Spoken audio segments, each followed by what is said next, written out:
All right. Good morning, everyone. Welcome to the November meeting of the El Dorado County Fire Safe Council. You are all way ahead of me. So let's go ahead and rise, those that have it, and face the flag and recite the Pledge of Allegiance. I pledge allegiance to the flag of the United States of America and to the republic for which it stands, one nation, under God, indivisible, with liberty and justice for all. Thank you. You may be seated.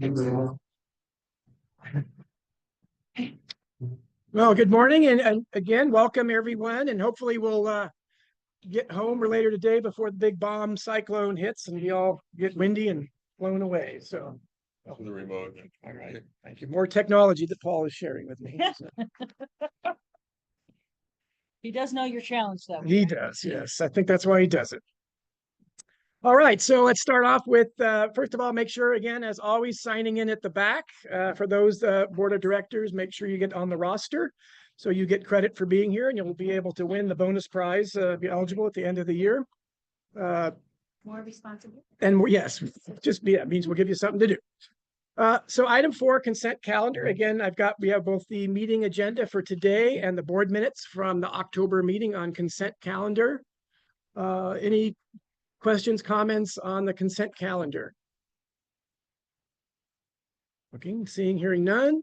All those in favor of approving the consent calendar as presented signify by saying aye. Aye. Any opposition?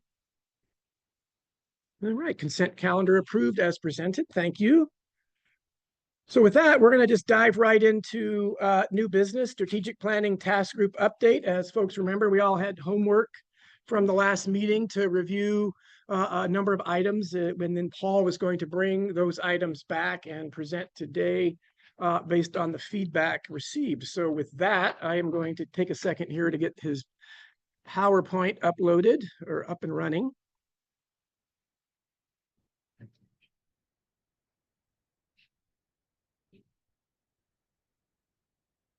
Good morning, everyone. Morning, Paul. Morning. So, we got a number of comments on the executive coordinator position, and so what we discussed at the E-board was this is probably the most time critical aspect. So we wanted to move on this today, if possible. And then we had some other comments on the other recommendations, but they're not time critical. Dorothy's out of the area. So what we'd like to do is work on address this today, and then as early 2025, we'll bring the rest of the recommendations back for approval by the entire group. Is that okay? So basically, you had the job description provided to you, and I just broke it down into the component parts. Just for complete transparency, we'll show you the comments that we got and how we incorporated, and we'll see how it goes. Let's see if technology works. If you advance one, and we'll see what happens. It's advancing here, it's just not advancing there. Machine's on drugs. Real nice. Yeah, do this one. Flames are really pretty. Thank you. All right, hang on. Not moving. Not moving. To come out of presentation mode. Yeah, let me hang on a sec here. We'll stop share for a second. Was it random? Hang on.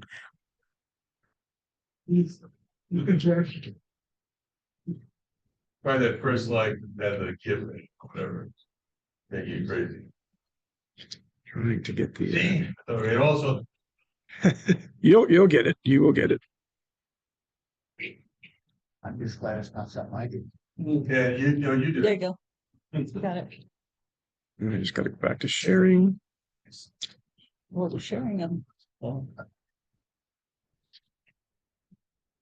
Okay, let's try and go in. There we go. Again, we'll see. Works. All right, Okay, we're there. We got it. So this is just, as you saw, and again, I didn't change anything from what you got here. Just want to kind of break it down. This is basically intro, just saying that they provide high-level organizing, scheduling, all the rest of this stuff. In support of the Fire Safety Council, and executive board, and they work across the entire board and with key leadership outside, of the Fire Safety Council, and is the primary liaison with OWA. And if you're familiar with Bloom's taxonomies, it's kind of familiar with all the verbs up top. But basically we want to carry out essentially what you, the board, want you to do. And act as a major point of contact between the e-board and all the other things we need to do to keep an organization running. And then make sure they have the ongoing knowledge of what we're doing, because we have so much things going on, it's so complex. It's important to have a person working on this. Okay, again, coordinate with the Fire Safety Councils, and we'll get back to that in a little more detail. Attend these meetings as appropriate.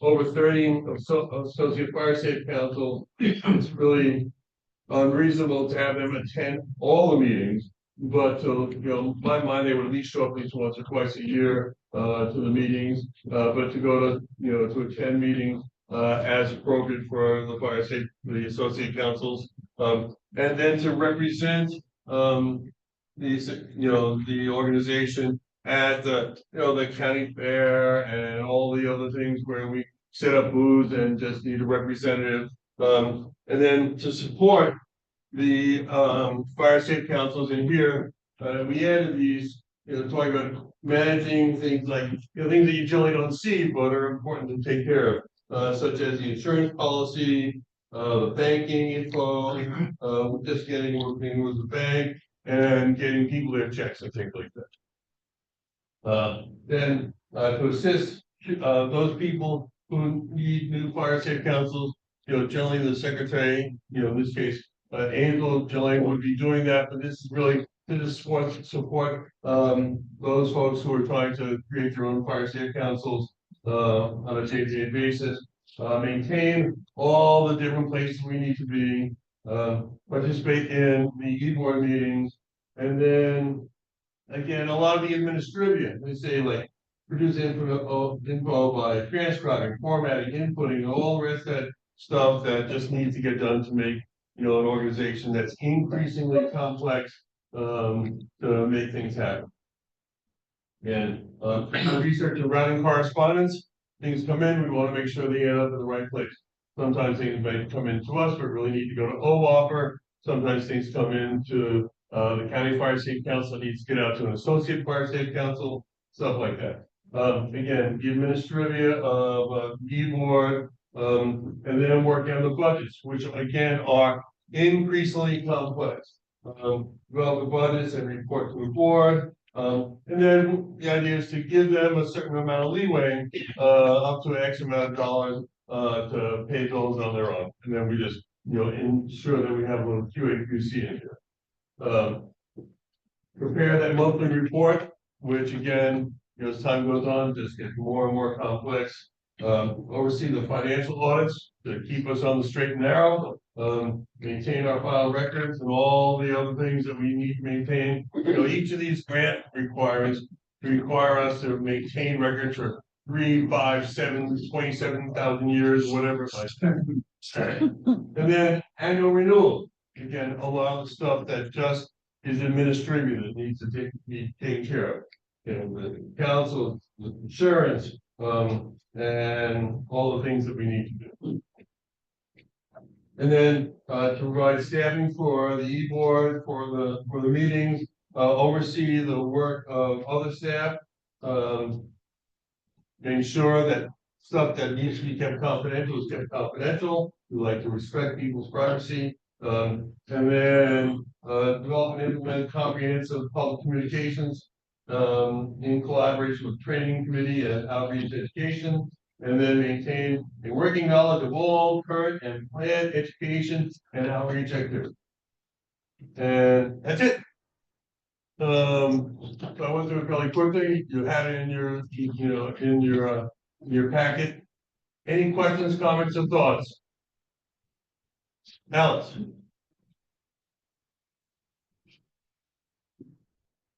It seems like we're taking lots of stuff from volunteers and putting it all into one person. It seems like so much that one person is doing, I just don't understand how one person can do it. One person can? Well, takes the heat off the volunteers so they can do the volunteer stuff. They're still doing their stuff. The answer is, who else is gonna do it? I mean, like, for example, okay, that's fine. Hey, Chris?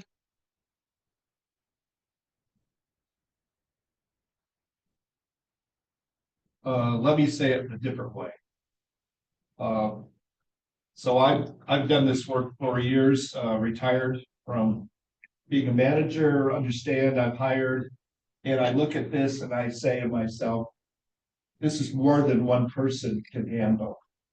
So then it comes down to respect of that position. And also understanding whether or not we need to consider taking some of this out of here and leaving it where it is. And then add to that the fact that I'm not sure what the e-board's going to be doing. They're volunteers and essentially they're not paid. And so then I see this balance of what we'll call justice in turning being fair, and then expecting one individual to be able to accomplish all of this with some of the words like carry out, coordinate, assist, actively participate. These are words that are meaningful to me because of my own role in nonprofits, and because I know I've talked to you about what our expectations are. It's high bar expectations. So that's what I wanted. See how wordy I am? She said it in a couple words, but I feel the same way she feels. Right. Well, I mean, the point is, right, so thank you. Right now, all the work's being done by volunteers.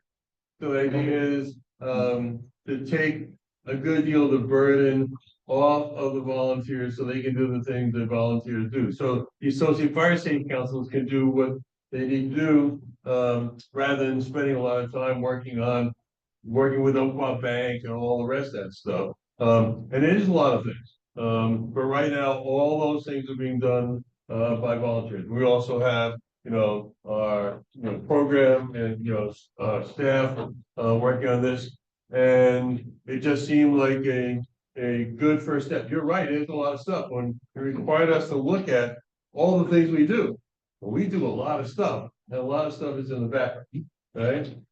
Yeah. And I know that Ken, you spoke with the folks at the staffing agency, and they thought this was a decent job description. When I daylighted the draft, the search pros who we use for our services, they indicated that this was very similar to the support they give to SMUD and other organizations that have boards and things that use executive coordinator level positions. So it was very familiar to them. I think Tamara. I just want to kind of talk about the life cycle of where we are as an organization. Like we're going from a volunteer organization to one where we're starting to have staff, and there's growing pains with that. Ideally, sure, we hire 3 people, but since we don't have, that doesn't actually make a lot of sense. Like part of this is bringing somebody in, putting a job description, and as always with anybody new, it'll kind of morph with the person, and as we figure out kind of what's working and what's not, and the next recommendation might be, a couple of years down the line, we need to bring on another person to take on some of this role because this person can't do everything. But I think we also don't really know until we bring the person in and see how it works. And this is pretty common with all volunteer organizations going to staffing. You bring in an person who wears all the hats, and it's just kind of the way it has to go when you're moving in, from volunteer to staffing. You can't just like staff up immediately. Here.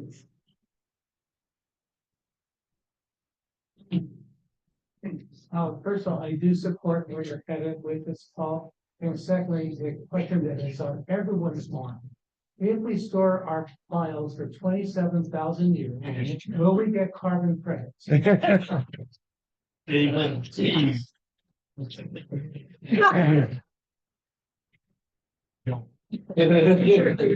all be caught then. I think we got Pat in the back. Mr. Dwyer. You need a microphone, Pat. You're on. I think that we need to pay attention to the title of this position, was executive coordinator. That doesn't say do, you know, the functions of management are plan, organize, and control. Nothing says do. And so the coordinator needs to build and reinforce the volunteer teams that we have with specific objectives for each one of those chairpersons of this committee or that committee. And so the coordinator is the coach, not the quarterback, not the line coach, the coach, and gonna set up the plays and help and develop people to do their jobs to the best of their ability. Thank you, Pat. And I assure you that we had lots of lively discussions, both in the future group and at the E-board. You know, do we want an executive coordinator? Do we want an executive director? And this is like a baby step. It's a big baby step. Wait, that's contradictory. And we think this is an appropriate first step to move the organization to a bit more professional and being able to handle the load we have. Yeah, thanks. I guess that's another concern, that comment, as Steve and I we had a really great all volunteer organization. Yeah. And we were a victim of our own success. We got so big and so successful that we couldn't handle it with volunteers. So I think we couldn't handle it with existing volunteers. And so I think it's important to bring some professional people in to take over some of those volunteer jobs, at the danger of becoming too bureaucratic and becoming a mirror of other political or governmental organizations that are full of bureaucrats. So we need to keep focused on the mission, keep the volunteers energized, give them the support they need, and then get out of the way and let them do their job. Thank you. Can I follow up? Sure. So I'm a picture person, so what I see then is the executive board still being over us in terms of our associate, our senior bosses. We have the board, us, that's gonna vote on this. We have them right under the executive board in terms of functionality and what we do. We're an organization, as Pat said, has grown. We've grown outside of our capacity, this capacity that we're speaking about. And I see then the chair still being that individual of the executive board who's responsible then for the organization. We're not giving that up when we bring this position in. No. Right. Now, let me, hold on, I'm almost finished. I'm just trying to bring it together. Good questions. It says here, authorize the chair to engage the staffing agency for an executive coordinator based on the final job description. My understanding is we have no sense of what that may cost us until we get the staffing coordination and the staffing agency involved. They're going to help us then say, based on this information, the description, we're going to price this out at $75,000 a year. I'm just throwing it out. Right. Now, if it's too much money for our evolution that we're not quite there, then this coordinator could still be there, but not be so responsible in terms of our going forward at this time, at this moment. Realizing that we've added paid staff to evolve to this point and we're functioning effectively. But I've still got that question mark on where does this fit organizationally? But I'm beginning to kind of understand. Can you help me? So a couple of things to clarify that Chris has brought up. So we did run some initial numbers, and some of the original discussions we've had in the group, and we brought forward verbally to this group in earlier versions of this, is we worked with the treasurer to budget and look at what targeting between $30 and $35 an hour. Again, to your point, Chris, working with Search Pros to see what that sweet spot is. But we sort of anticipated a $30 to $35 an hour, roughly 3/4 time position. Again, there's a lot of fluidity and as this person gets on board as to how we see the workload balancing. So we anticipated a sweet spot, and it is probably pretty close to what you're saying, roughly $75,000 a year. Janet's indicated in her multiple presentations that we have up to 6 years of operating expenses. This would make, may reduce that by a year, not anticipating even additional grant administrative overhead coming in. So we're very comfortable that moving forward at that scale keeps the health of the organization in a good place fiscally. But we made a very conscious decision to bring forward a recommendation that involved continuing to use the Search Pros model instead of this organization becoming an employment organization. And we had some very healthy discussion because there's pros and cons to all of that. But right now, to your point, Chris, is we want this flexibility to understand the baby steps going forward. Continuing with a temp help agency allows us to make changes. We can pull back on, if this doesn't work or we want to amend, we can pull back on that very easily working with Search Pros. We can amend the number of hours that person works. We can do all of that through the temp help and not having, not being the employer. And so there's long term, if where you all want to go, we could end up in a different model. But right now, we're really, to Paul's point, having to take this next step to the workload to, and again, back to Pat's point, the executive board and many others of you are spending a lot of time. I spent an hour on the phone with Jessica the other day just walking through when there was an issue with the defensible space assessor and the defensible space program. You multiply those kinds of questions and issues times 100. Every member of the executive board and others are dropping in trying to support these folks. There's no consistent leadership. There's no consistent day-to-day support for them, but more and more of our time is being spent trying to help them, and we're not doing a very good job. It's very inconsistent, and I can tell you between Dorothy and Angel and Janet, the amount of time they're spending it's all admin. And so this is really okay, how do we, absolutely to Pat's point, it's coordinating. It's not we want to free up our time so we can get back out and go to represent us at chambers of commerce and get out to support all of you for what do we need to get done. We're not doing it because we're spending all of our time. So yeah, we're done with questions. One question from David. Is it a joke? No joke.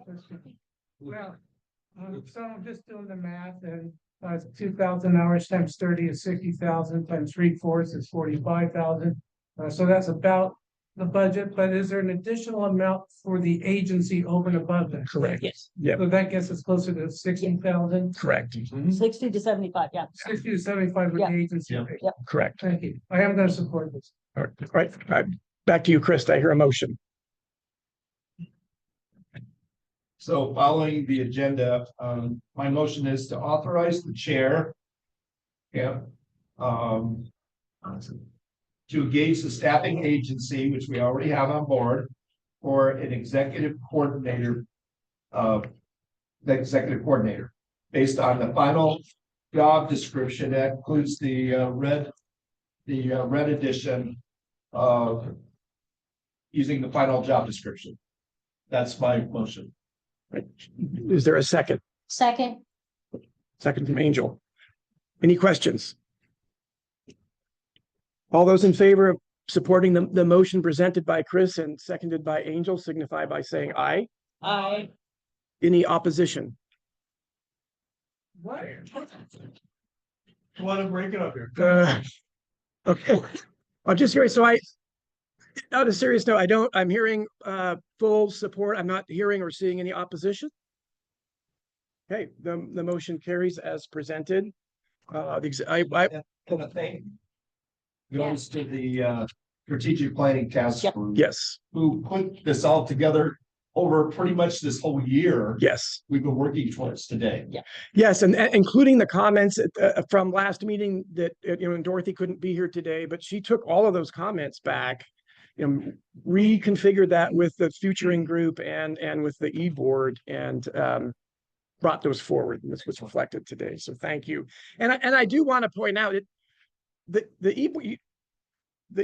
e-board isn't, the board isn't working for the e-board. It's almost the other way around. You've really tasked the e-board to be the ones rolling up their sleeves on your behalf, diving into all of these issues every month to try to get through these things for us. And it's not a secret meeting. It's not an agendized meeting because it's just a series of things we're working on for all of you, but everyone's welcome to attend that. There isn't a lot of time for a lot of open discussion because we're diving in to really get through these things. But I want to just put that out there for folks. Absolutely, folks are welcome to come to the e-board. Again, we meet once a month, the first Wednesday in the morning at the office, at the center. So feel free. So again, thank you. Thank you. They are very long. Yeah. Well, great. Well, again, and thank you, Paul, for bringing that, back for discussion. Okay, next up, old business. I know there's not a lot maybe necessary to report, but I will defer to Tamara for the Community Wildfire Protection Plan update.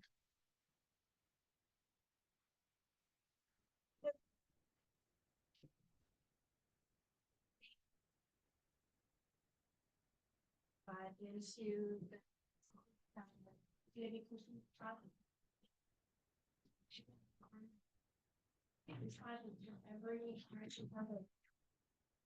So that's pretty amazing. Thank you. I'll let Tanya and Tom give an update on from here because they're more versed in that, but the input from the fire safety councils was phenomenal. Thank you for that. Thanks, Tamara, and definitely a thank you to Tamara and Tanya, who both circled back that we had a number of fire safe councils we just wanted to close the loop on to make sure that they had a chance, and they personally called everyone that was still remaining on the list. So thank you. Chris. Tamara and I had a conversation on my phone over what was my intent with Patterson Ranch Fire Safe Council. As you know, I'm not fire wise. I haven't done a lot of things that others have done in order to structure their fire safe councils. But at the same time, I care about what we're doing, and therefore that's the reason why I comment sometimes. What I see happening is a look at consolidation. Meaning, I just had an earlier conversation last month with Paul about Diamond Springs Fire Safe Council, which is by just the shape geographically and by population is the biggest one in my area. It dwarfs over the Patterson Ranch Fire Safe Council, which is about 900 parcels. At the time, I thought it was a lot, but as I see now, some of what you have in terms of your fire safe councils are huge. But that doesn't mean that we couldn't have consolidation, that structurally then we improve our ability to get out and talk to people. So that's the conversation I had with Tamara is how do I want to take Patterson Ranch? Where do I want to take it? And then what does that mean in terms of projects? Do I need a project right now? And the answer is no, because 5 years ago, I had a project, $500,000. So we did all of the fuel reduction, roadside clearance, individual tree removal, all of that was done. But as we know how quickly vegetation grows. So, but I don't need a big project. I just need something small, something consolidated. Those are my comments, which I think now we lead into actual discussion about CWPP. But that's my expectation as one fire safe council. Thank you. Mm-hmm. All right. Any other comments there? All right. Chairman's report, I just have one piece, remind everybody, those that are interested in Title III funding for green waste events, the end of the month, 10 days or so away is the deadline to get those in. I have 11 councils that have submitted proposals, and they're very simple. It's just we want to make track so that Janet can allocate the funds and set it aside. But so far, I've received proposals from Occam Fairplay, Sierra Springs, Logtown, Placerville, Texas Hill, Greenstone, Camino, Gallagher Road, Strawberry, Sandridge, and Rancho del Sol. So if you didn't hear your name but had emailed me something, please hit me up again to make sure I've captured that. If you haven't, definitely, if something you want to do, again, it's $3,000 up to $3,000 for green waste events and all of the marketing associated with that. Get that to me before the end of the month. So Dorothy is on vacation. So as far as vice chair's report, Angel has generously agreed to give that report. Thank you, Ken. I'm providing a vice chair report on behalf of Dorothy Fines. The vice chair wants to thank you all for the input regarding the points presented in our guiding feature PowerPoint. All the input was brought forth in the e-board at the discussion on November 6th. Paul Penn has already elaborated and you all have approved, and we appreciate that very much. This past month, the vice chair, as your Fire Safe Council representative, attended on your behalf the County Fire Prevention Officer meeting, public outreach meeting, and is continued to be a member of the Defensible Space Home Assessment Working Group. Regarding our new website, we continue to gather input from various sources, as well as continue to meet with Streamline for website content and design. End of report. Thank you. Now she's going to switch hats. Now I'm going to report for the secretary, Angel Ball. And I'm going to just take a moment to say I have no report. Definitely do with the process. All right. Thank you, Angel. Treasurer's report, Janet. So I'm going to report for the treasurer's report for Janet Berenson. You should have seen the treasurer's report come out in the packet that you received earlier from the chair. A couple of highlights on the year-to-date expense report for the Fire Safe Council side of it is that we have completed the payment for our insurance policy for the full year. So that was a large expenditure that we made this month. We won't make that again until next year. David, it was slightly above what we budgeted. In January, we'll come back and reallocate some funding around so that we don't show that we're over budget. The audit is currently underway. We anticipated, based on our last audit, that it would cost us around $7,000 to complete. Vaughn Johnson has let us know that this year it's going to be $8,000 because of the increase in the number of grants that we have. She'll be doing increased audit work. Our grants are now requiring us to have annual audits, so this will be a recurring activity for us. You may be contacted from me because of your profit and loss that I input into our QuickBooks files. You may be contacted from me to get sample information. So if Vaughn selects your Fire Safe Council for a transactional audit test, I may reach out to you to get an invoice or answer a question for me. So don't be surprised about that. Nothing out of the ordinary, just part of the process. We are currently underway with our taxes as well. Pat Turner's office, who has done our taxes for a number of years now, is in process with that, and I hope to have those completed here by the end of the month. She was mid-process last I talked to her.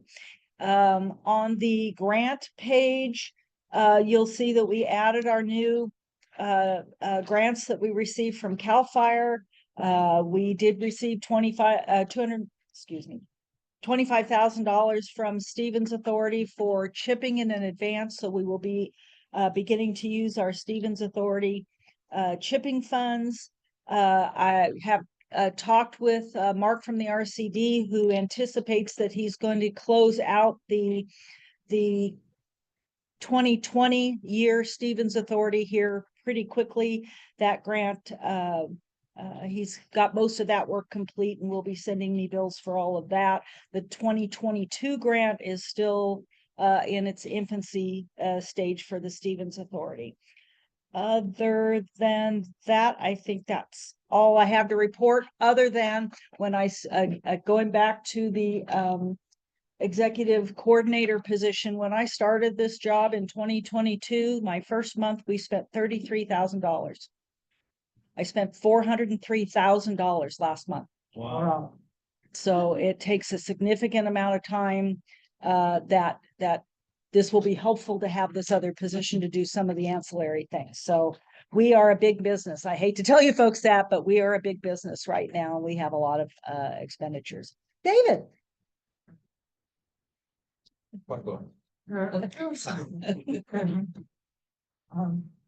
So there's almost 13 million of grants receivable out there. Mhm. Can you give me a sense of the aging or a sense of how, when we might think?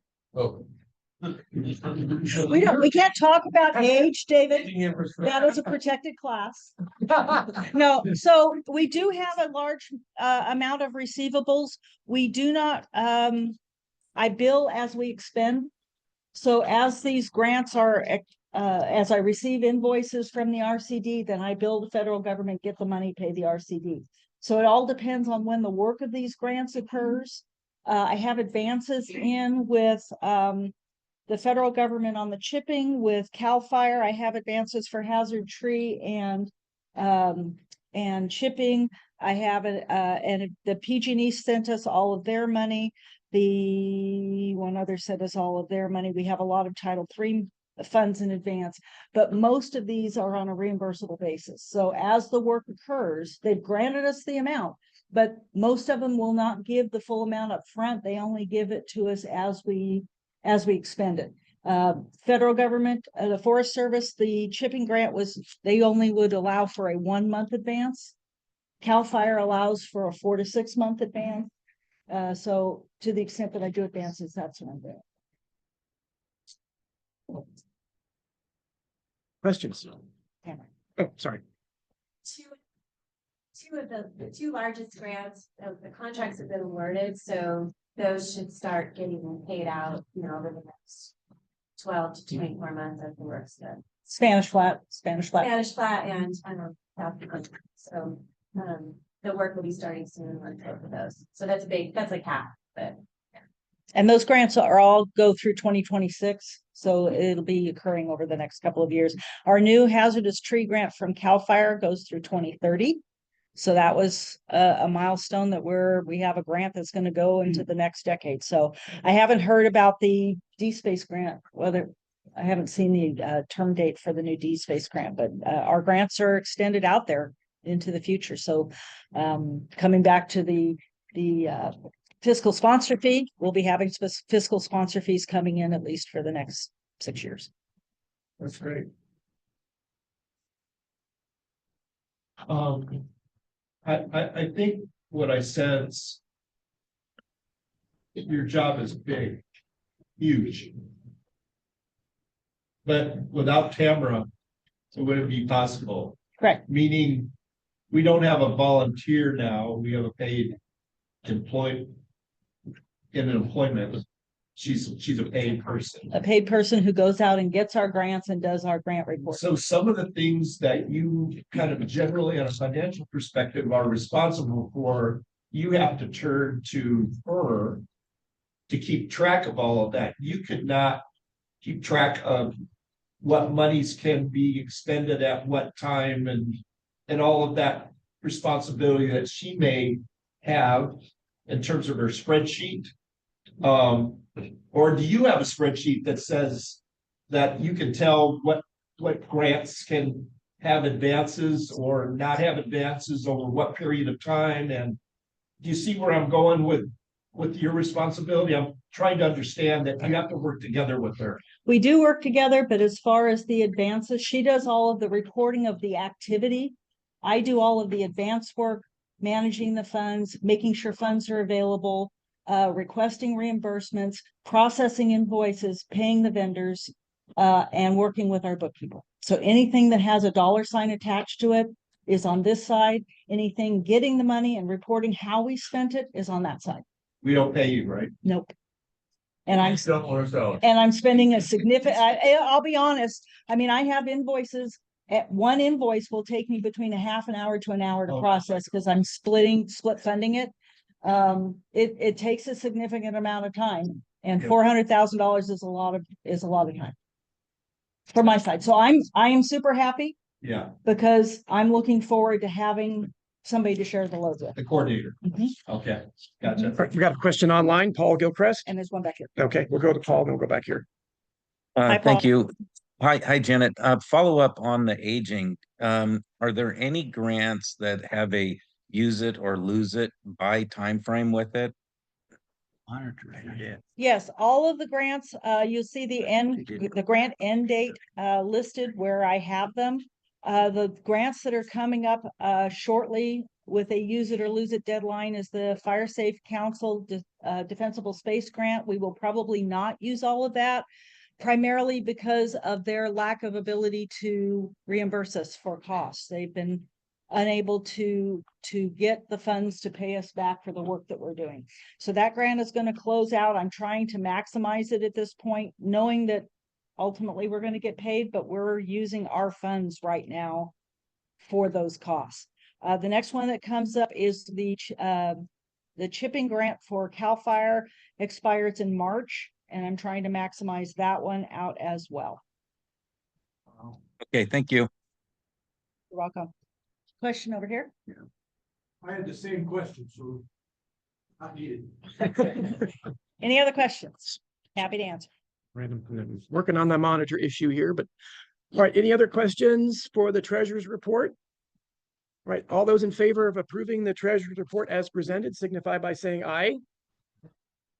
Okay, any opposition? And since we can't see everybody, if you have opposition, please verbalize it online. Okay, not hearing or seeing any, the treasurer's report is approved as presented. Thank you. Thank Jan. you all. Good questions today. Yes. All right, we'll move into our partners reports. I did not see anybody from BLM online or in the room, just double checking. Okay, but I definitely know we have CAL FIRE, so I saw Patrick there. And oh, we've got Jeff.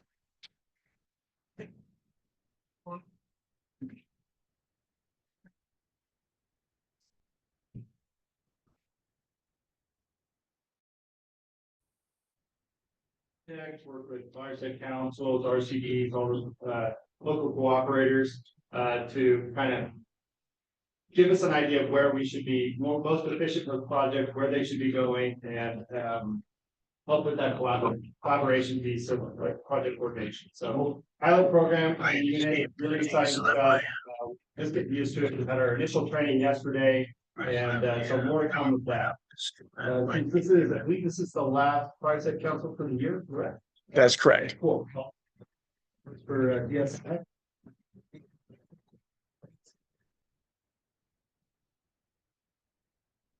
2,000 last year, so really good for those folks.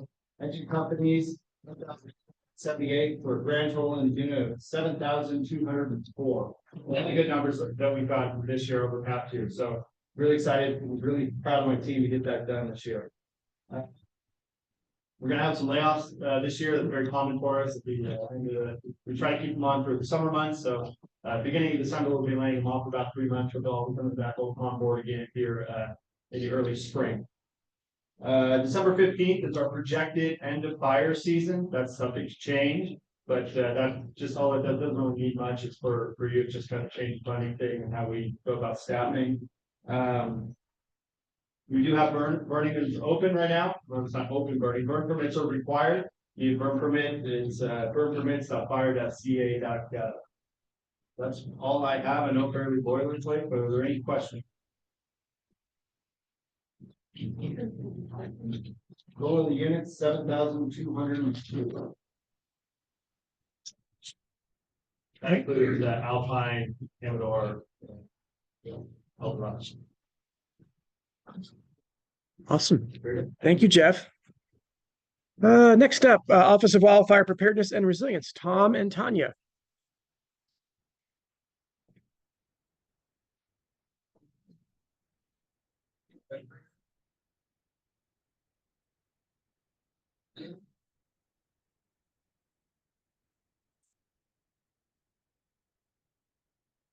Gilmore and Pollock Pine. We have had to make a slight modification to our schedule and kind of push out our upcoming emphasis areas.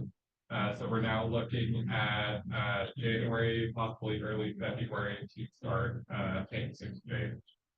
Other than that, the festival phase working group is working through the draft implementation guidelines for the ordinance and reviewing that version next week to hope to have that kind of in place by the beginning of the new year. For our Weather Creek project, we have our first round of parcels cleared from, excuse me, not cleared, submitted to FEMA from our environmental review consultant. There are 74 no issue parcels. When you remove it, it wasn't ready, so let's see it. She.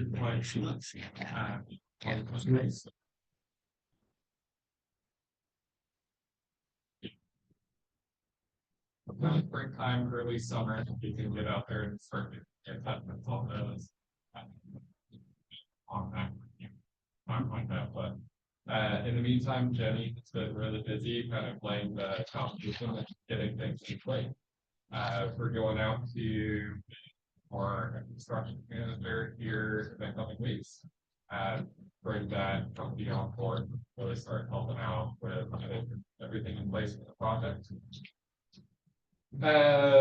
Last Friday for our coordination group meeting, we did kind of a orientation presentation for the 2 new supervisors coming on board with the county. So this was a really great opportunity to not just show what has been accomplished over the last year to bring both supervisor elects up to speed, but really also highlight the partnerships of agencies and organizations throughout the county and how we're all working together to make these efforts really successful. So did want to thank the Fire Safe Council for participating in that. So thank you, Hugh.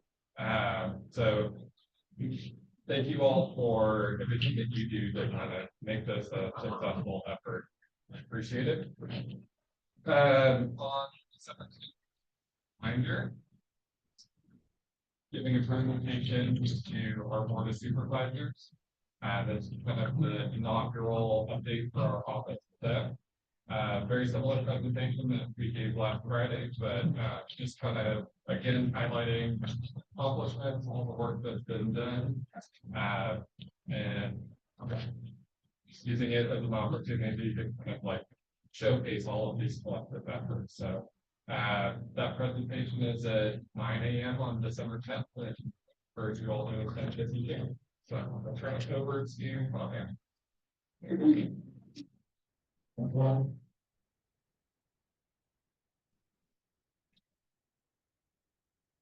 Great. Okay, so I will start out with the CWP update. Like Tamara said, we got out of 32 fire safe councils, we got input from 31. And I've read all of the input before I gave it to Jennifer too. It was all very meaningful. So you guys, you're really good advocates for your community. And it's very appreciated. The final number for the public survey was 1,652. So as a reminder, that survey. I've heard that's a really good number. So along those lines, the schedule for the CWP completion has been adjusted. We're going to push it out a couple months because as all mentioned, we want this done right. We're not done by a certain time. Make sure that, we went over to make sure we got everybody's input, which is important. We can't build a plan without everybody's input. Give a little bit more time for that. We want to make sure that the risk assessment is accurate. everything that we needed to, so there was much more time added to do additional work on the risk assessment. The steering committee will be meeting next week, to do the second part and final part of reviewing the risk assessment, so that should be done by next week. Also, the steering committee has reviewed up until now and given their comments, their feedback, and their edits on chapters 1 to 5. So what's great about the process is that we're getting chapters as we go along instead of just getting this final plan and having to digest the strategic plan. So we have reviewed and made edits on chapters 1 through 5. Chapter 6 will be the risk assessment, and then after that is the recommended actions, which will be coming out and being reviewed by the steering committee on December 18th. And those recommended actions will then be ready for the Fire State Council review sometime. So we are looking now at a completion date for the CWPP of around May or June. So that's the end. We're pretty have any questions about the CWPP.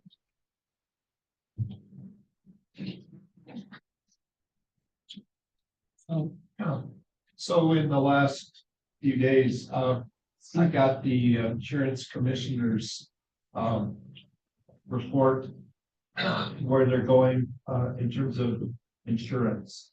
They have that new standard now establishing risk from a insurance perspective.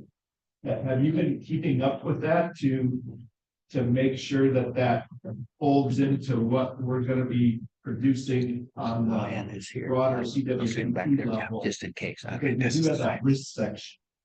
And I think I brought this up when we were doing the workshop earlier this year, a month or so ago, about that necessity of looking at the way that they're assessing risk versus how others are assessing risk. Because we have a number of different approaches. Does that make any sense to you as you hear me ask this question? Okay. So just a reminder, the steering committee is made up of the Fire State Council, our office, Cal Fire, OPS, Forest Service, County Fire. So everybody who's in this arena assessing risk is at the table developing the model. So as far as insurance, I mean, this is separate from insurance.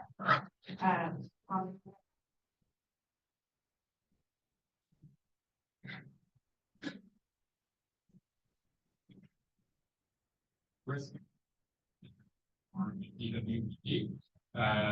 Risk also looks different from all fire hazard severity sometimes.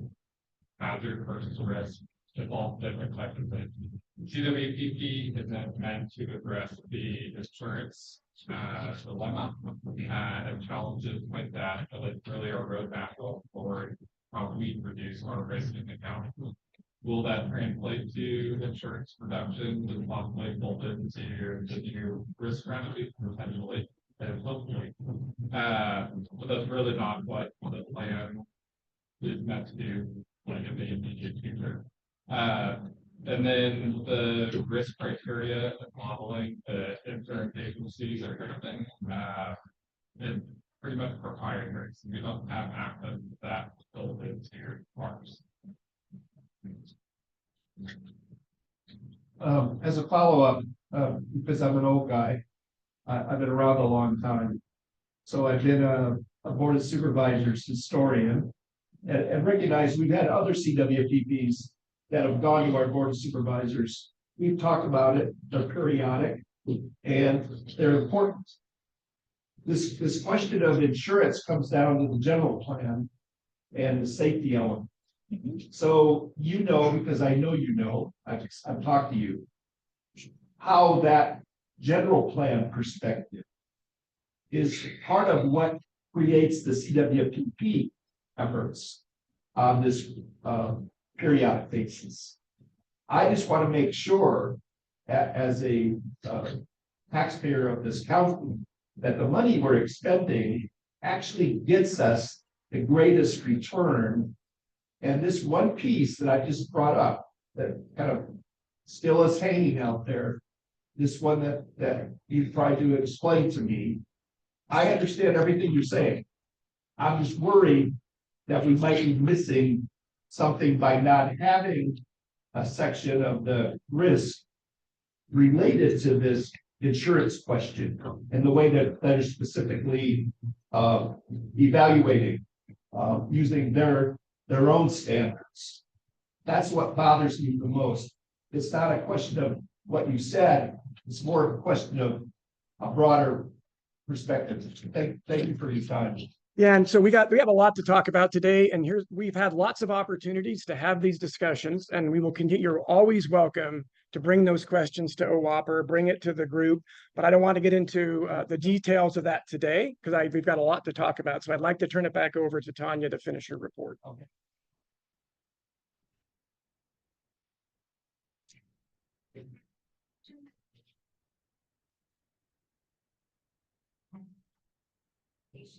Will be a video that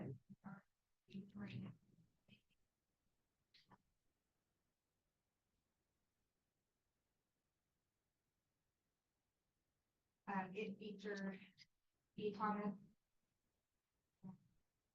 DAO, office, it didn't see the beginning of the coordination group.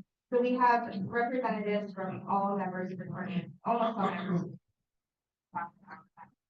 of the office group. So really, it's pretty cool. It highlights the uniqueness that we have in the county with the coordination that county tech coordination in collaboration that we have with all the agencies and Fire State Council. So it's very special. And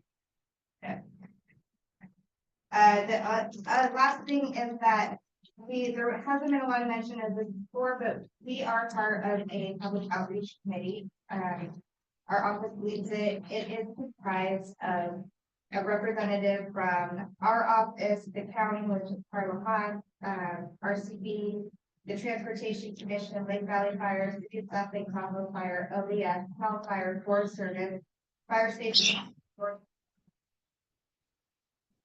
And we meet once a month. We talk about how we can match our messaging and work together to get the same message out. Right? We all have the same message.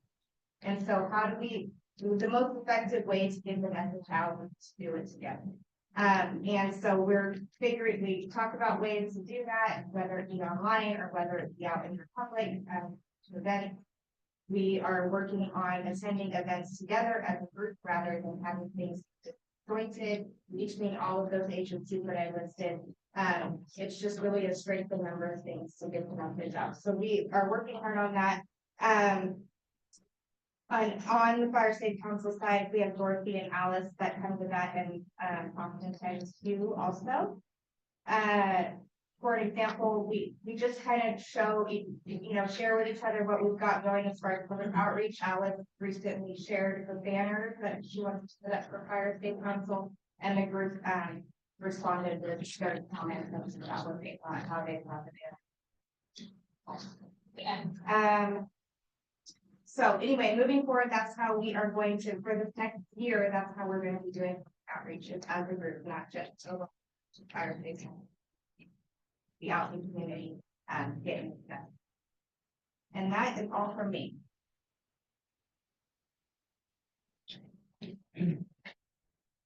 All right, thank you, Tanya. And I was looking some chats online. We may still be having some struggles with the microphones, so we'll kind of monitor that. Again, I think everybody is, but when you're speaking, just make sure we're loud and into the microphone. David, you had a question. As you spend money on the Weber Creek project, could you share those numbers with me so I can use them for Firewise and Crossway South? Sorry, say that. Oh, as you spend money on Weber Creek, can you share those dollars with me so I can use them for Firewise and Crossway South? Let's chat about that. Just want to make sure. So everything that's done right now is kind of all like everything that we've been is kind of in the background. But just want to make sure that, meets the criteria. When you get to the implementation phase. Oh, sure. Thank you. Absolutely. Thank you. Right, thanks, David. All right, thank you. So next up, I don't know, Fire Chiefs Association. I don't see Chief Cordero online. Anybody in the room representing? Okay, I don't think we have fire chiefs today. Fire Prevention Officers Association. Not seeing anybody, nobody representing the fire prevention officers today. Okay. The Eldorado National Forest. Going once. All right. Courtney, are you representing the RCD today? Should think about it.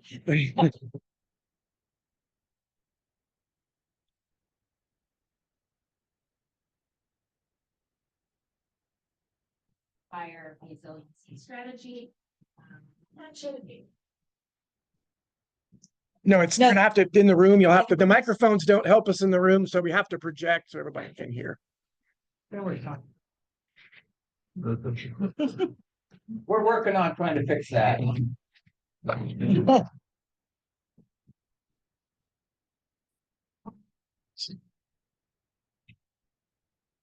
Assessment.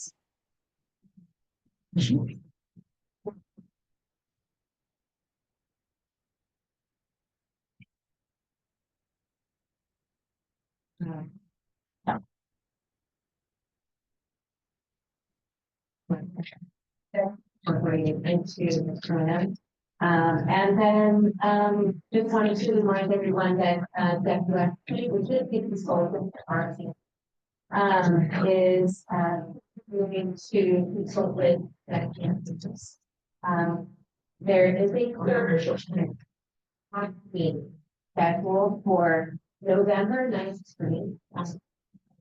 At the date yesterday, so reminders will go out for that. What time? From 1 to 3. One. I'm sorry, just yeah.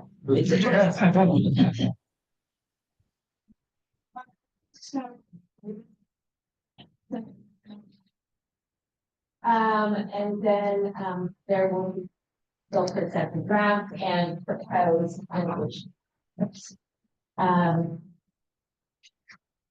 We're able to get into the position to I think control if requested. And as Janet said, we're finishing up the Students Authority project. Those are priority for all the projects and a contract coming for board approval for a couple of those. In our board projects for EFRT, we are still expecting regulatory reform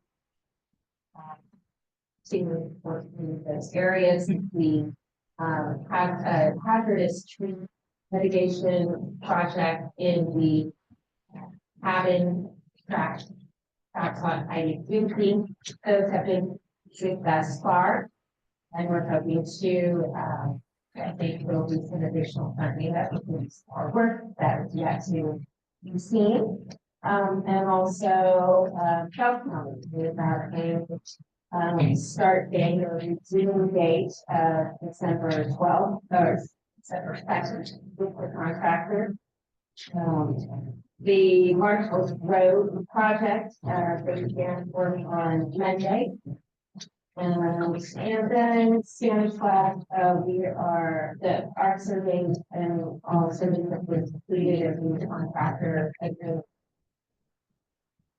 Are there any questions?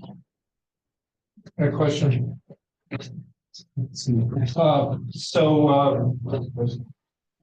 Mark was out driving around and tried to contact me. I wasn't on. And he said in a voicemail to me that he was driving around. He was looking at the Placerville Wi-Fi and Strategy project. I believe this is the one that David's most interested in and we talk about, which is that Placerville South into the Weber Creek watershed. And I believe it means also wider, Diamond Springs, possibly then to the east, to the north, to the east. Is that what this project, the one that he was out in my area? Yes, I mean, I know that he's done, was he with the consultants? He must have been driving around with a consultant. It was now a very long day. He was all over the entire county with the consultants. It was for the resiliency strategy. And what's the goal to drive around just to show them the geographic part of it? Yeah. Okay. Just to get Okay. Thank you. Great. Any other questions for Courtney? All right, thank you. So Eric Brown from SMUD was unavailable today, but said he wished everybody happy holidays. He'll be back with us next year. I don't see anybody from PG&E. I think Mike's busy with storm preps. Is there anybody in the room from PG&E? Okay. Let's keep moving, Dave, and you can ask me that later. Oh, yes, Sheriff's Office, Chief Lilienthal.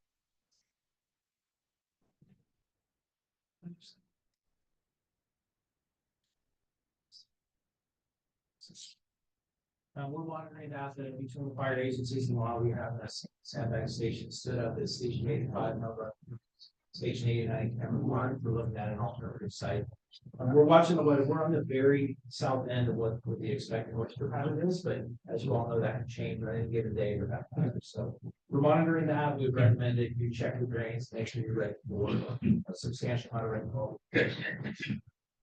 The other thing we're active with is El Dorado County Office of Education. We're meeting with them, talking about how they can handle communication failures in the aspects of how would they reach out to their parents and they can total loss of communication, or how would they access emergency services in the event of total loss of communication. It didn't happen last week, but this occurred at the site. So we're working with them on maybe some planning and talking of operations plans and those and that. And then we also concluded two hazmat MCI disaster tabletops that were great. One up at Lake Tahoe and one here on the west slope. We had about 60 people each of those between fire, law, and other emergency responders, as well as our county staff, our disaster service workers. So real successful training. We got a lot out of it, identified some gaps and on which will benefit us in the evacuation arena, just as well as it is in our preparatory. There's with that, you're welcome. Thank you, Chief. I believe Lester Lebekin has a question online. Lester, go ahead and ask. Yeah, I was just curious whether, let's see, we had heard that we were looking at a evacuation drill in the last spring and proposed to move it to this spring in coming up in 2025. Is that still being considered? So we are looking at the spring evacuation drills and town hall meetings. At this point, we haven't decided exactly where we're going to hold those drills at. We will be doing at least one on the west slope and one up the Copper Basin, as well as town hall meetings. I think what we decided in conjunction with Bill Walker and the other groups is that we're going to try and consolidate our efforts so that there isn't so much individual things happening. We like to have a lot of continuity in what we're all doing so that it's more effective for our participation in the community. So there's a couple of larger events versus so many small events that everyone can do. So we are looking at spring, but the direct answer to your question, we haven't decided on locations yet. We're going to start working on that by June. Great, thank you. Thank you, Chief. Any other questions for Chief Lilienthal? All right, thank you. So I know that Elizabeth Dyer is on from Bureau of Reclamation. If you're still available, I know she's got an ask in the chat, but I'll go ahead and throw it over to you, Elizabeth, to see if you had any other update.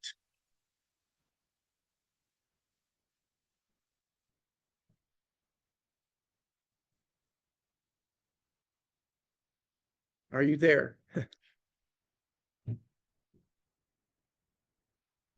Okay, we may have an audio problem with Beth, but we can handle this offline and get the information to her. She's looking for Bureau of Reclamation contact for the Greenwood area. So we'll all sit down and we'll work with folks after the meeting and get that taken care of. So with that, we'll move into program reports, grants and funding. Tamara.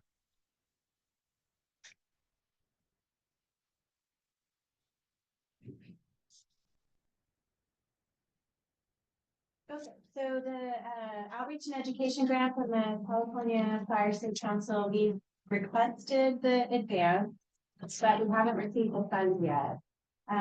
But so you can, if you want to start spending money, just know that you won't get reimbursed until we actually get the money from them. I'm hoping it's going to be imminent, but they've also been challenging with their reimbursement. So just take that and make your own decision. Reminder that you would need to submit your invoice by the 5th of the month for the for the previous month in order to get reimbursed. So if you spent money in November, submit your invoice by December 5th, and hopefully we'll have the advance by then and you'll get paid out. Otherwise, you'll get paid out when we do get the advance. Okay. And let's see, we're working on the CAL FIRE grant agreements, getting that all finalized. As I mentioned last time, we have money in the PG&E Defensible Space Grant for stipends for fire safe councils to do assessments. We haven't figured out exactly how that's going to work yet. We ran out of time at the last two board meetings, so we'll be talking about that in December and hopefully able to chat with how that'll work. We need to coordinate with the assessment working group as well. So come back in January with how that will work. January or February.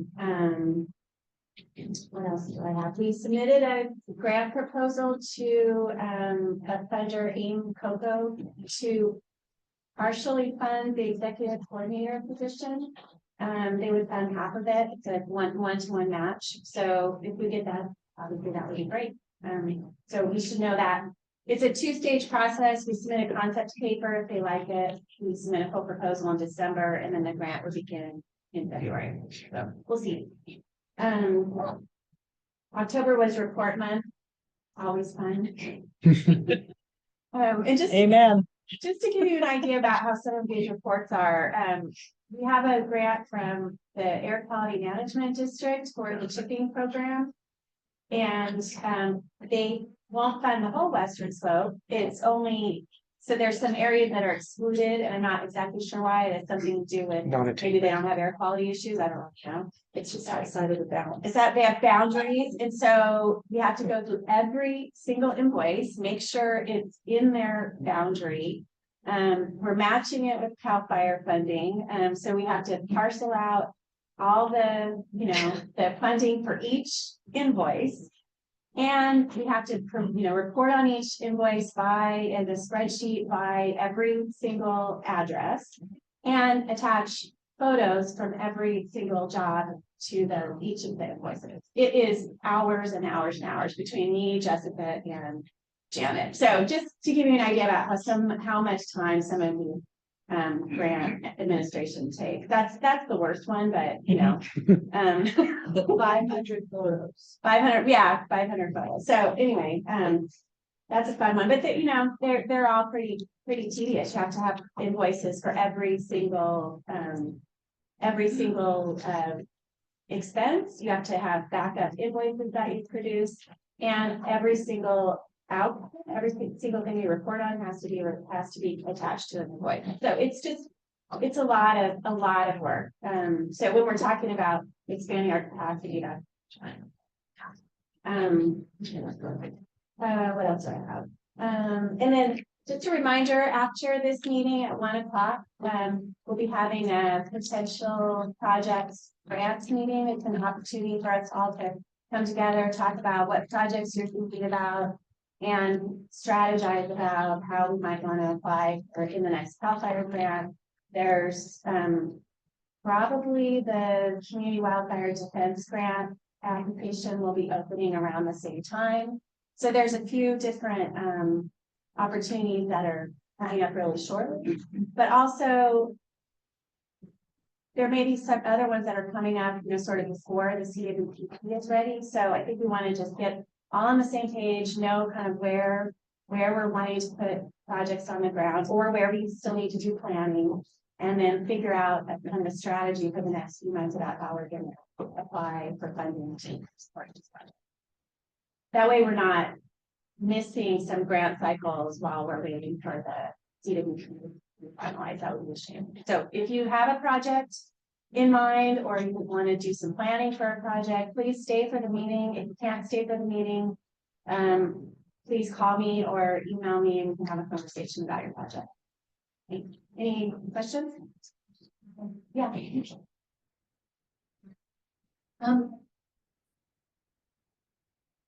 So waiting for the money is one thing, but there's no chance that we wouldn't eventually get reimbursed, is that right? I mean, I would think there's no chance. Yeah, I think I can safely say that. Yeah. I mean, that would be really. I mean, is anything like 100%? But I can't imagine. Yeah.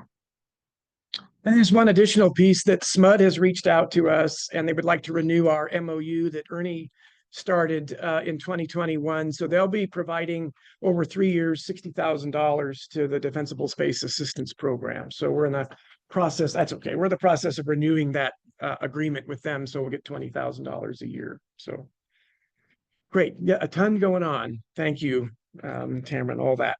Assistance programs, Jessica.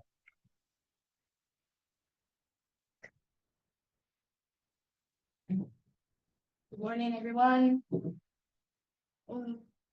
I'm going to be reading the year-to-date numbers for our 3 assistance programs.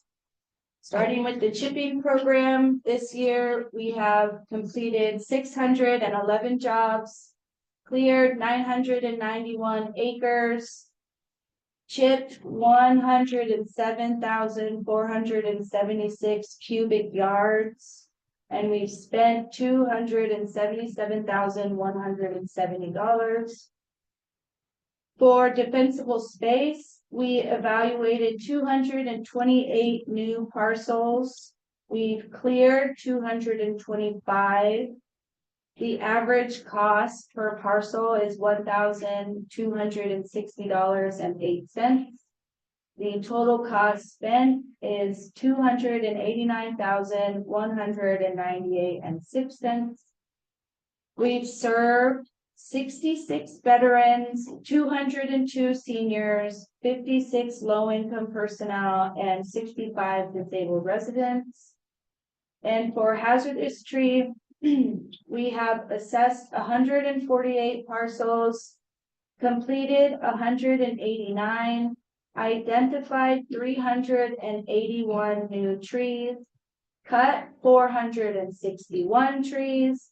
The average tree cost is $807.29, and the total cost spent is $476,562.25.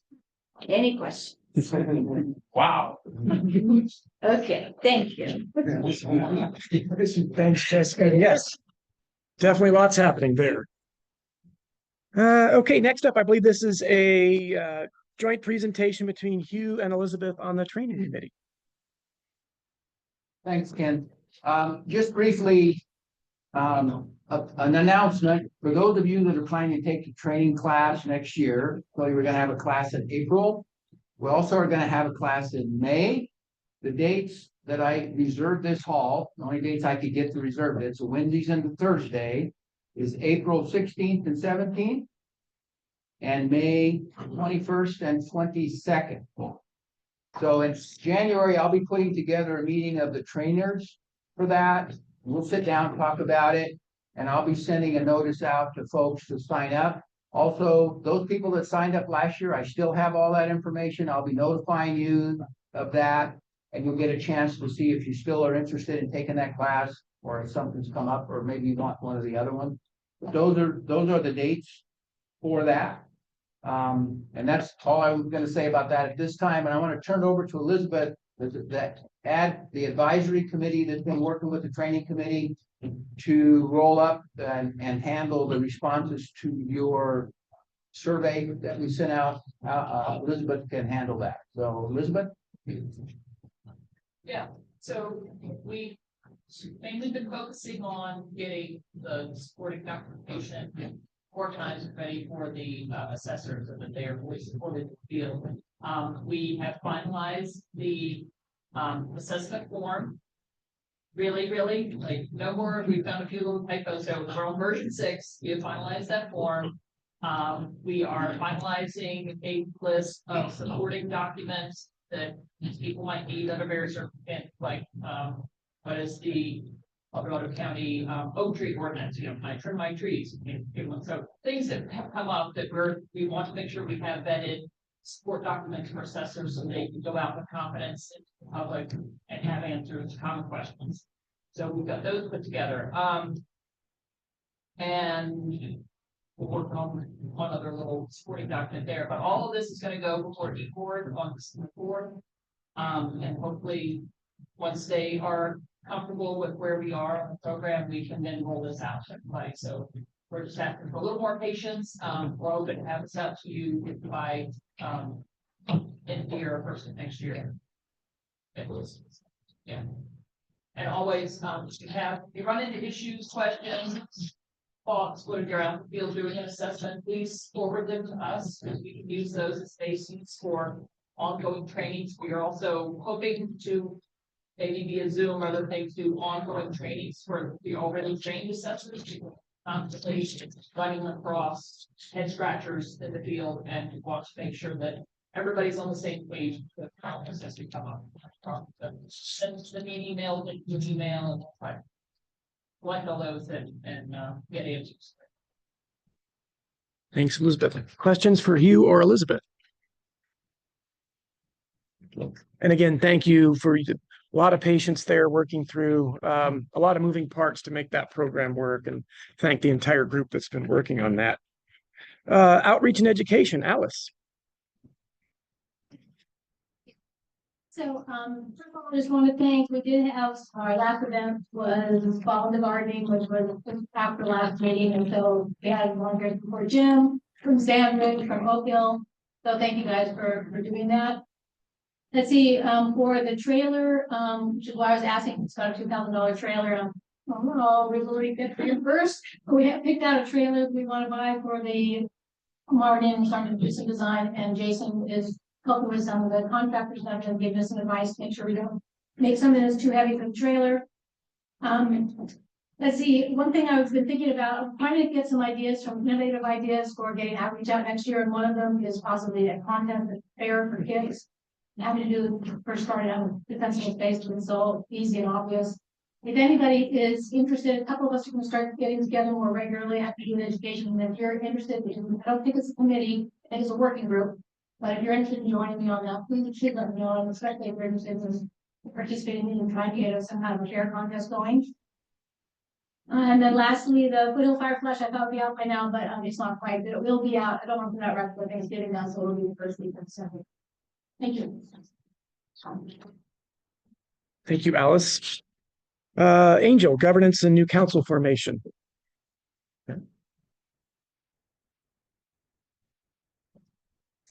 I'm looking forward to hearing from all of you on your boundary changes. I would like to bring them back to the group by February so we can approve them. So if you have any adjustments, please let me know.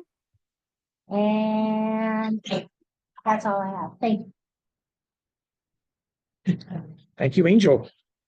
Okay, community council reports, round robin for what's happening with associate councils around the West Slope. Yes, that's on. Get that man a microphone.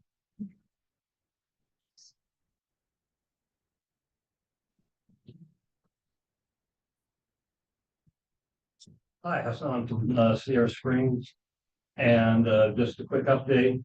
We did submit our Title III grant proposal, and that got okay. Thank you very much.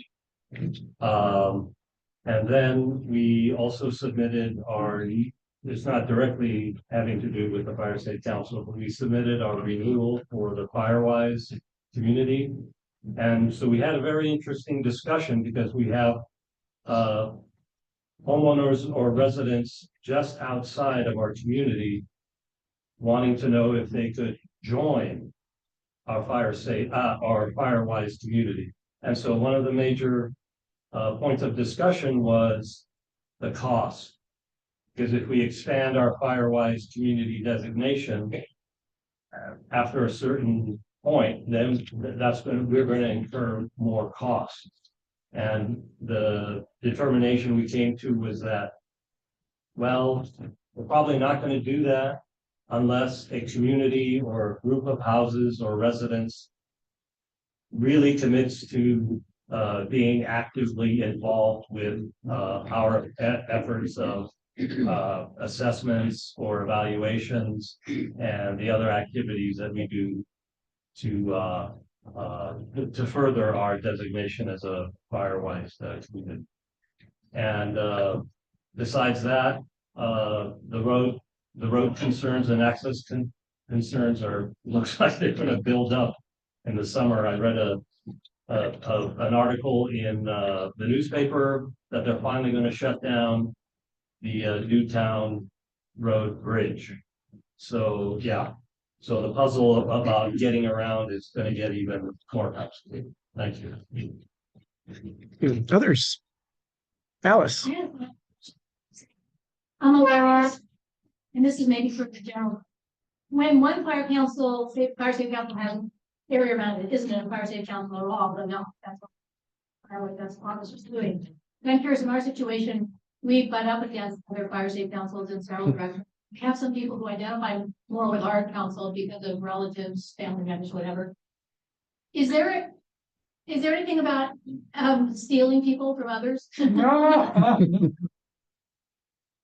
That's where, yeah, go ahead.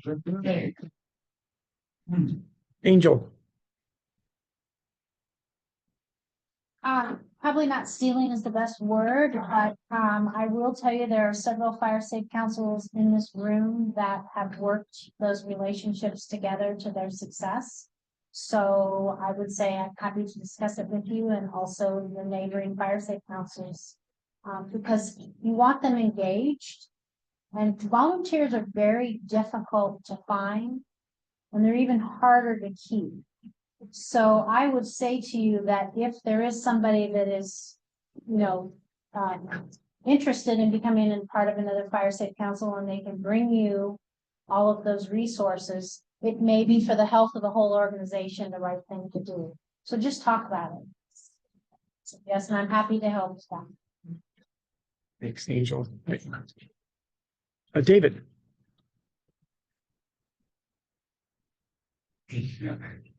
April 26th at Midtown Mall, the Class Fire Safe Council will be having a large education outreach, which we do every year, but we've changed the date to April 26th.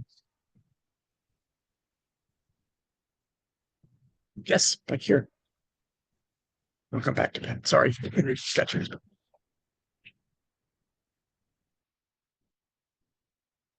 Bring up.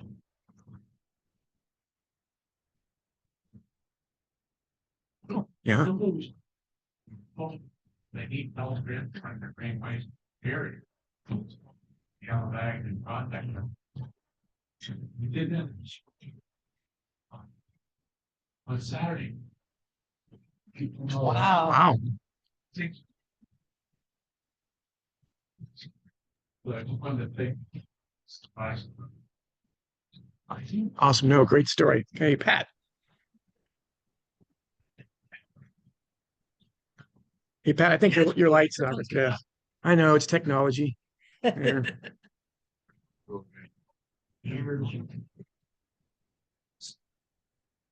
Weeks ago, we had the River Conservancy come speak to us about the El Dorado Ranch, 7,000-acre parcel that goes along the Consumnes and actually the boundary of Logtown on the south and the west. And we're really pleased that they're going to keep that land, preserve it and graze it, pretty much the way it is right now with a little public access. I can't think of a better way to do fuel reduction on a big scale than to have the cattle ranch and the grazing. Appreciate to them. And shout out to Angel. Thanks for getting our insurance. Thank you, Pat. I'm seeing all the hands out there, but Janet, then we'll go back to Bob, and I've got several online. Janet Berenson, Ogden Fair Play Fire Safe Council, we also successfully submitted our Firewise renewal, and we were very successful in getting timesheets from our community this year, probably twice as many timesheets documenting work completed by residents in our community. So I was super happy to see that. Thank you. Bob Hess. You want to give it a shot.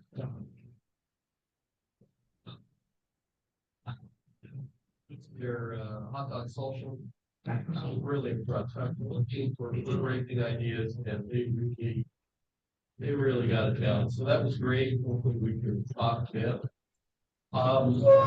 We added some significant amount of acres to our fire safe council.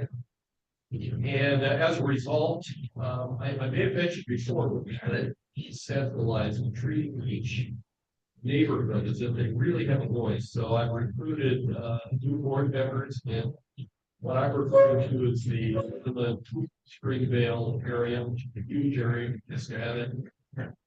And I've actually got some really good response and some folks who want to roll up their sleeves and work. Like Sierra Springs, I've had numerous requests and Firewise to some of these areas. The Full Lotus Firewise community is almost maxed out by population. So I think we're going to do kind of what David Placerville did. We've got a Firewise team. We're going to meet with these new communities that we've added, and you are going to help them get Firewise, like one part and the Lotus will be their own area. The Tanglewood Road Association, like that Firewise. So we're gonna get together with them over Zoom, tell them everything they need to do, walk through the process, and have it get Firewise. And the last thing I want to comment on is our secretary, Janet Barbieri, had a fire safe council meeting in one of our communities, Arrow Week, and people show up. I talked, Lori Carlin was there, and a few others. Really good engagement. That's it. Thanks, Bob. I'm going to go online real quick, and then I'll come back into the room. So Sherry Hawk. Hi, Sherry Hawk with Goldridge Forest Fire Safe Council. I'm sorry to jump on the call late, work duties, unfortunately. I just want to mention, I don't know if anybody said anything today, but Sly Park Hills is interested in becoming, I guess they are no longer in the Firewise community of Pollock Pines or Sierra Springs. And so they're looking to become a Firewise community on their own and possibly a fire safe council of their own. So would the best person be Angel for them to reach out to on that? Sure. As far as if they wanted to develop a council or see what it would be for them to become a council? Yep. Angel's putting her thumbs up. Just go ahead and reach out to her, Sherry. All right, fantastic. Thank you. We also did submit our Firewise reapplication. And then we do plan on still sending in something for Title III. We're still trying to work with Pollock Pines on their cleanup day and what they actually need that would pertain to green waste only, because they do waste cleanup of all kinds. So I will get that in on time. It just might be last minute. Totally understand. And then we've had our last meeting for the year since we've already had snow touched ground. So we'll restart our meetings back up when the snow goes away, but we'll keep the public informed through emails and Facebook. That's all I have. Thank you. Happy holidays. Awesome. Same to you, Sherry. Thank you. Paul Gilchrist. Hello. So we've Greater Cameron Park Fire Safe Council has added 3 Firewise communities. Big thank you to Richard Galvin. His support was invaluable in working hand in hand with some of those neighborhoods. Also, I got to put a shout out to our secretary, Gina Posey, for the work she did in getting the helping Carlson neighborhood get up and running off of meter. An interesting one was out at Travois neighborhood off of Green Valley. I got a after they had the fire out there this summer, there was a call to say, how do we get to Firewise community? And I would say Travois operated really quickly, as in they had a fire lit right next door to their neighborhood that motivated them to become Firewise. We've got a total of 4 now, and we're still pushing ahead to try to get more. Also, I wanted to report out the CAL FIRE Ponderosa hand crew has started doing some clearing in the Cameron Park Pine Hill Preserve off of Connery Drive, which is in the Cameron Woods neighborhood, and that too is off of Meter Road. That's it. End of report. Great, thank you, Paul. All right, coming back into the room, I see Doug in the back first.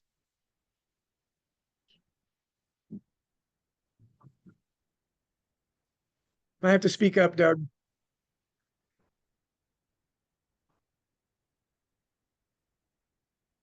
EPA study. And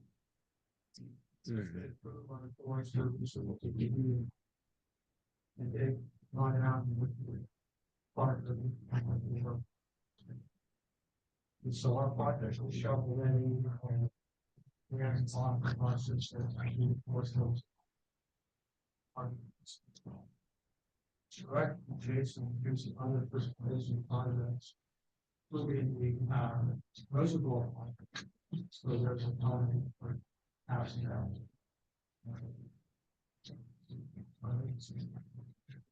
Thank you, Doug. Others, I saw some other hands. Yes, right? Oh, Janine. Yep, you, sorry.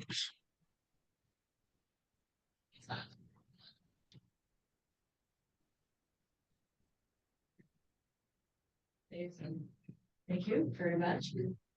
So we had Roy Carlin of the OWASA staff. And gave presentations about the CWPPs. That was very helpful to the community.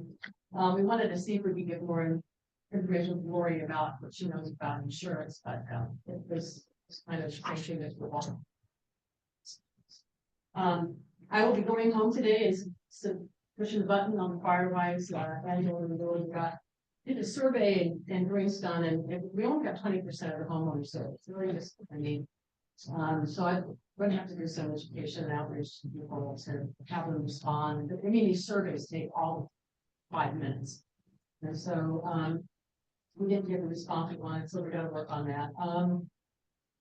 We had 2 banners made, and we put them on the gates of Greenstone to kind of make people aware that our fires, Fire Safety Council, and we've sent our newsletters out every month. So anyway, we're just trying to chip things away, and we want to get other people involved in Greenstone, but the problem is getting volunteers and other people. Like Sleepy Hollow wanted to join us, and I not many communications. So we'll reach out to them after the first week. That's Thank you. Right, who am I missing the back? Yes, right here. Microphone? Someone have an admin? Oh, I go in the back behind you. Check.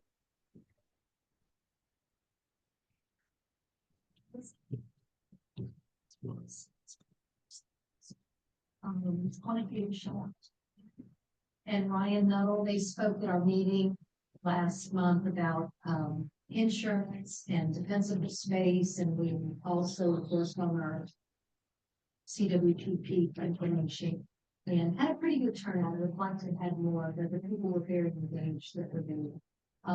We completed our Firewise renewal. We did have a green waste dumpster days back in the summer. And we have a community fire hydrant system that is privately maintained. So we tested the number, done all fire hydrant testing. Our next project is to start making sure that all of our evacuation routes are clear. We have some overhanging trees and brush along the roadways that we want to be sure clear so that fire equipment can get in and out. And we're going to do that in phases, and we're going to be looking for some Title III funding to try and get either chipping and or green waste dusters to clear the roofs. That's all we do. Awesome, thank you. Others looking online around the room?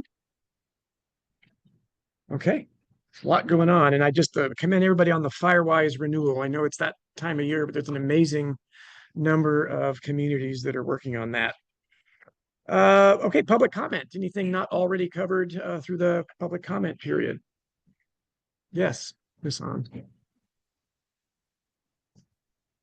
So just to follow up, I had heard some chatter online about Pollock Pines losing their Firewise designation. I don't know if you've heard anything about it or if the situation. They got enough hours.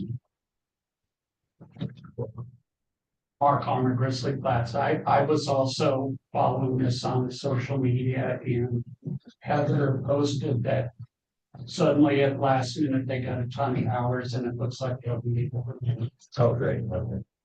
And I see Sherry's hand's gone up. I don't know if it was in relationship to that, Sherry. It was. Thank you for somebody beat me to it. So it looks like they're going to be okay. They got a lot of people to turn in their hours. So it was really good news. Awesome. Thanks, Mark and Sherry, for the follow-up. Chris. You remember David and I used to do reports, but we're doing it under public comment. No, actually, we were normally doing it with preloading that ahead of time, so we didn't take up a lot of extra time. But today we'll allow it for 3 minutes under public comment, and then in the future, you need to make contact with Carrie or someone. I'm trying to do 3 minutes. Okay. Biomass cogeneration report.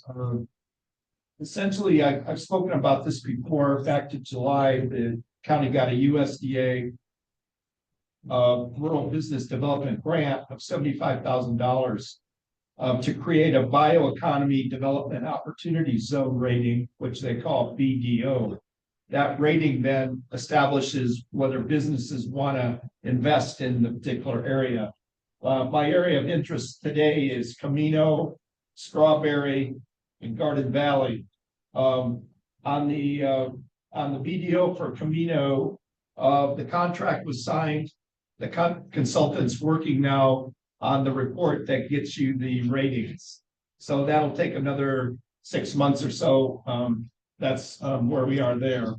Strawberry, Sierra Tahoe now, as you know, burnt heavily in the Caldor fire. And so they're looking at a possibility of a grant from the Forest Service in order to establish a biomass conversion to energy there at the ski resort. So that takes care of Strawberry. Garden Valley, Black Oak Mine School District. I've reported fast about they're getting a grant. They didn't make the current grant cycle. And so they're looking for next year to go forward with their cogeneration bio for the school district itself. And this would tie into PG&E and its off grid onto grid conversions. And then finally, no additional information for El Dorado Hills on the Wetzel Oviatt plant. It just hasn't gotten farther along in terms of that discussion. One more, the one that relates to Black Oak is called a microgrid incentive program, or MIP. So remember MIP. Thank you very much for my 3 minutes. Did I use it? You're close, but you're there. All right. Thank you, Chris. David. 3 minutes, David. Yeah, I know. No jokes. I put this on the Wetzel Oviatt. It looks like it's a no-go for now because of the lack of regular. And then, Ken, if somebody could help us, if we could get numbers from Mike Webb and all the PG&E investment, it would help all of us for Firewise. I mean, just on my little street, tons of work was done. And so if we could get some numbers and all the hazardous tree removal and defensible space they're creating. We can certainly reach out and see if that's something. I know they're sometimes not, those are things they may not want to release, but yes, we'll certainly ask and see if that's something we can do. No, good question. Right. Any other comments for under public comment? Oh, yes, sorry.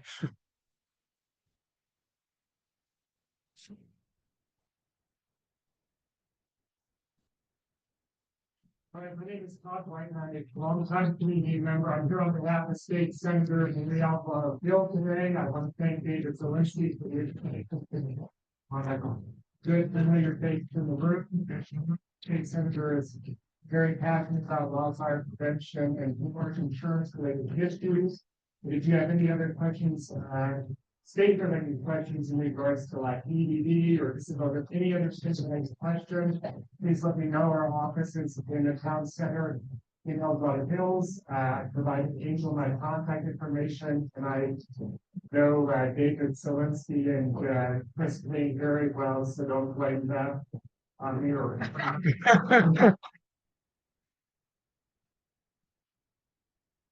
Thank you, Todd. No, we blame them, but just not necessarily for this. So you're good. No, thank you for being here, and we'll definitely make sure you're on the list. Okay, not seeing or hearing any other comments. A couple of things. Want to remind everybody, as Tamara said, we have 1 o'clock.